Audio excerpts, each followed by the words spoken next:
Singapore is facing an immigration problem. Sigh. But it's not the kind of immigration where foreigners come in jobs or the kind of mass immigration issues that other countries are dealing with. The problem Singapore is facing is that there are too many wealthy people, ultra-rich individuals moving into the country. And when I say too many, I mean it's actually causing the cost of living in Singapore to surge and become more expensive. Locals are finding it harder to live, and home ownership is tougher. So why does Singapore attract so many billionaires? One reason, here's a hint, is because Singapore is a tax haven. Hey, now Aunt Fawn might be thinking, oh, if being a tax haven can attract billionaires, then maybe we shouldn't worry about how hard it is for locals to live. Let's just focus on drawing in money first. So why doesn't every country just become a tax haven so billionaires would want to move there? The answer is, not every country can just decide to become a tax haven. To be honest, major world powers like the United States don't like countries that are tax havens because it goes against their interests. But Singapore can do it. So in this video, we're going to dig into the issue of billionaire immigrants in Singapore. What kind of problem is it, and how does it affect Singaporean citizens? Plus, I want to know how Singapore managed to become a country that attracts so many wealthy people from all over the world. And another thing, this is my favorite part, why is Singapore a country that does business with every other country? But you can find them almost everywhere, like at 7-Eleven. So let's check it out in this video. This is the final episode of our Singapore trilogy.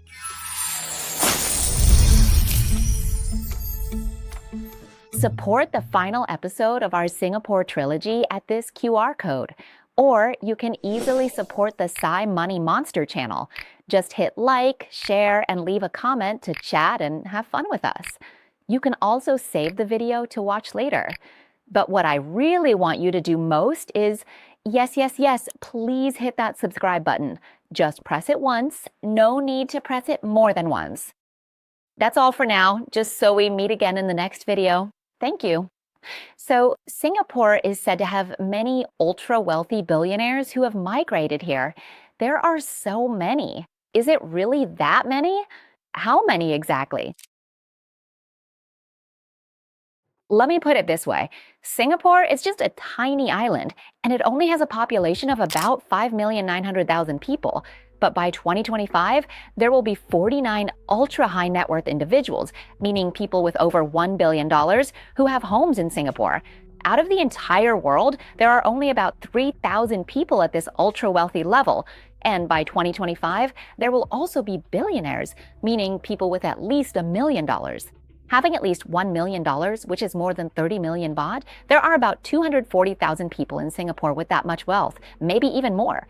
With these numbers, it's like, wow, Singapore really attracts a huge number of the world's ultra-wealthy, gathering them all in one place. But you might wonder, if so many billionaires come to live in our country, could there be any downsides? Because yes, when billionaires come in, they do so under certain conditions that require them to bring a lot of money into our country, and Singapore is no exception. In 2024 alone, the investment money from billionaires who have migrated to Singapore in just 1 year is over $105 billion. So if you just look at the numbers, $105 billion coming into Singapore, you can only say one thing. That's amazing. For a country with a population of less than 6 million, $105 billion is like an economic tidal wave. It's equivalent to 1/3 of Singapore's GDP. Let me emphasize again, this $150 billion came into Singapore in just 1 year. So this isn't a coincidence. It's definitely intentional, right? Now, there's this idea that when a lot of wealthy people come in, it might cause problems for the locals. And I'm curious about that. But what I'm even more curious about is, hey, maybe in Thailand, we also wish we could attract billionaires to move here. So I want to know, how exactly did they do it? How did they manage to attract so many billionaires to settle down and set up their lives there? So, they managed to bring in that much wealth into their country. If you want to know the basic principles, I've already talked about them before, back when Lee Kuan Yew was building Singapore. There are 5 simple economic principles, and you can check those out in episode 1. In this episode, we're going to build on those 5 points. Basically, it's about integrating all 5 principles to create what's called the Global Investor Program. This is a program that offers a very, very special kind of visa because the Singaporean government actually has a very strict annual quota for this. They only approve this visa for just over 100 high net worth and ultra wealthy individuals from around the world each year. So it's more than just a standard visa. It's almost like an exclusive high-tier private club for those who are rich enough. Now, if you are looking to move to Singapore through the Global Investor Program, there are 3 distinct investment pathways you can choose from. The first option is to bring in at least 10 million Singapore dollars to invest directly in Singapore, which is about 246 million Thai baht.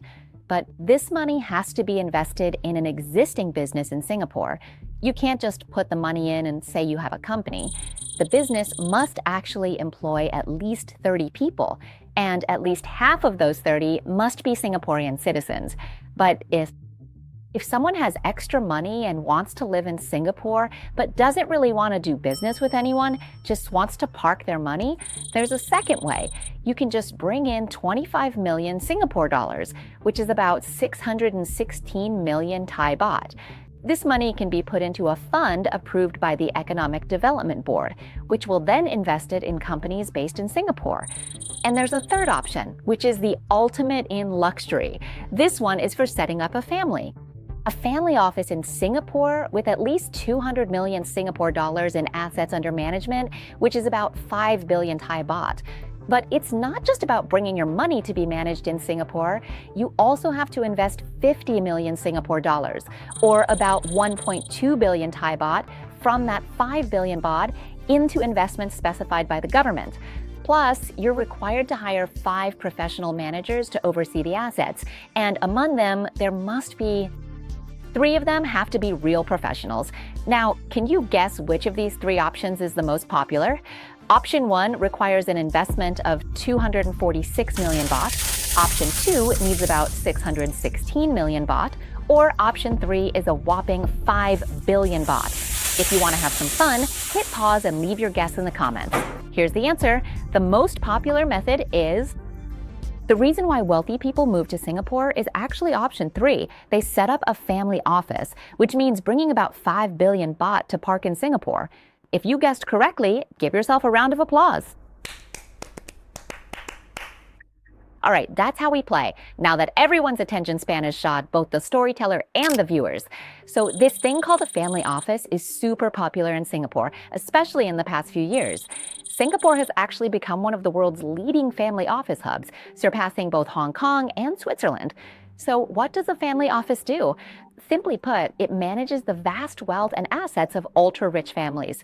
Whether it's overseeing investments or taking care of any kind of assets, that's what they do.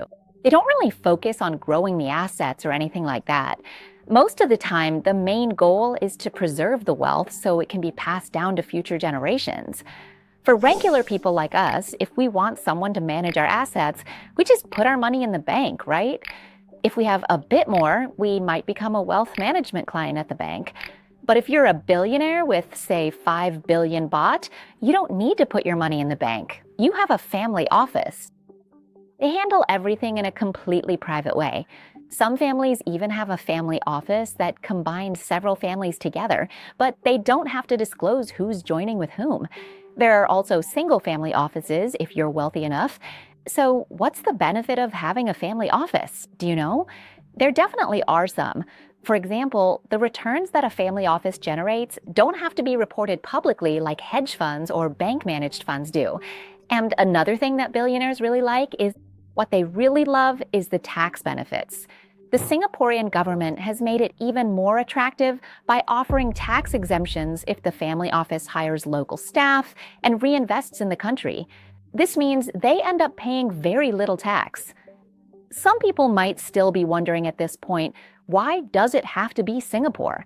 There are other major global financial centers like Switzerland, Hong Kong, or Dubai. But the reason it has to be Singapore is because of these 4 reasons. The first is that Singapore has a very stable political environment. The Singaporean government is well known for planning its economy decades in advance. This is a crucial point that billionaires or people with a lot of money are really concerned about. Like I said, their money isn't necessarily meant to grow anymore. They just want to preserve it, keep it safe, and be able to pass it on to their children and grandchildren. That's what they want most. Billionaires really want political stability. They want long-term security so they can predict what will happen in the future. They know that Singapore won't suddenly change its laws, change the way it collects taxes, or abruptly shut down industries like some other countries do. The second point is that corruption in Singapore is very low. Former Prime Minister Lee Kuan Yew, the man who built Singapore, once said that no one is above the law, and there are no exceptions either, because even making an exception just once will lead others to do the same. According to Transparency International's rankings, Singapore has been ranked as the 5th most transparent country in the world for several years in a row. In a country where you don't have to do things under the table, it's just easier for business to thrive. The third point is language.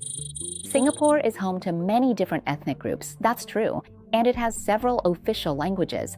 But first, they intentionally made English the common language so that everyone can live together harmoniously. This makes communication and coordination in Singapore much easier because anyone from abroad who speaks English can use it to deal with government agencies right away. The fourth point is world-class infrastructure. Whether it's public transportation or educational institutions, even world-class universities are in Singapore. Everything is done exactly according to the blueprint. Lee Kuan Yew built the country with the intention of making Singapore a place where the elite could live and feel secure and safe. And another amazing thing is that Singapore has no capital gains tax. That means in Singapore, no matter if you buy or sell stocks, any profit you make is tax-free. This also applies to trading foreign stocks. There's no tax on that either. And there's no inheritance tax either. For example, in Thailand right now, there's an inheritance tax law with rates between 5 to 10%, right? In the United States, inheritance tax can go as high as 40%. In Europe, there's also inheritance tax, usually around 20 to 30%. But in Singapore, no matter if you're passing on assets worth billions or tens of billions, you can transfer everything to your heirs without having to give any of it to the government. There is, however, a corporate tax rate of 17%, which is a flat rate and is considered I have to say, this is considered to be a very low rate among developed economies.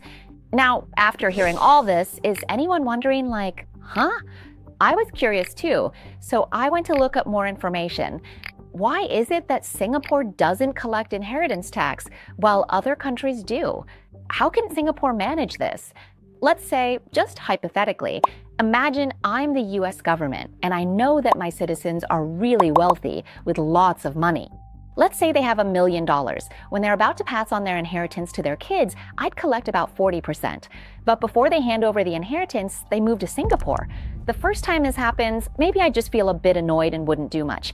But if it keeps happening, second, third, fourth, all the way to the 10th time, I'd start to think, hey, this is a problem. It's hurting my interests. That's money I'm losing out on. Instead of me getting it, they move to Singapore and I get nothing. And the amount would be huge. As everyone knows, would they let their benefits go elsewhere? Which countries are tax havens? Most are just small islands. They don't trade, they just focus on taxes. Those places get away with it, but Singapore actually trades. So why does America still allow this? If any other country tried to be a tax haven while trading, America would sanction them immediately. Even big countries like Switzerland. Switzerland used to be the king of storing the world's billionaires' wealth because they were so good at keeping secrets, but even they got taken down by America. Let me tell you about Switzerland. They became a place where billionaires from all over the world stored their wealth because they had extremely strict banking secrecy laws starting from 1934. Basically, banking secrecy meant that any wealth you brought to store there, meaning Switzerland, they wouldn't tell anyone. They kept it absolutely confidential. It was a key law in Switzerland. But in 2008, which was the year the subprime crisis happened in the United States, America started a full-scale war against secret dealings, right? They went after banking secrecy, Switzerland's banking secrecy. America was determined to bring it down. Here's what happened. During the 2008 crisis, everyone remembers the subprime crisis. It wasn't just about the collapse of the housing mortgage market in the US, there was more to it. Taxpayers in the United States suffered losses, losing hundreds of billions of dollars a year because some wealthy individuals moved their assets offshore to Switzerland and avoided paying taxes. The bank that led the way in orchestrating these asset transfers from America to Switzerland was UBS. They were the main player behind this massive scheme. So when did this all come to light? How did people find out about it? The story broke in 2007, thanks to an insider, an ex-banker from UBS named Bradley Birkenfeld. He came forward and exposed how Swiss banks had methods to help clients in the United States move their money to Switzerland through various means. Because of this, in 2008, when the financial crisis hit, the situation was that most Americans were devastated. The economy was in shambles, and a huge number of people lost absolutely everything they owned, while there were some Americans who had already moved their money to Switzerland and managed to survive the crisis, waiting it out amid everyone else's ruin. That's why this became such a massive political bombshell in the United States. And yes, it certainly didn't end there. From that point on, Swiss banks became a major primary target for the United States. Americans even threatened to completely sever UBS's access from the entire US financial system.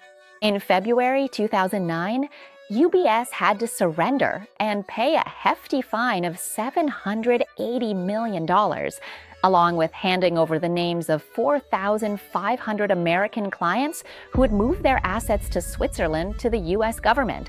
This violated Switzerland's extremely strict banking secrecy laws that had been in place since 1934 and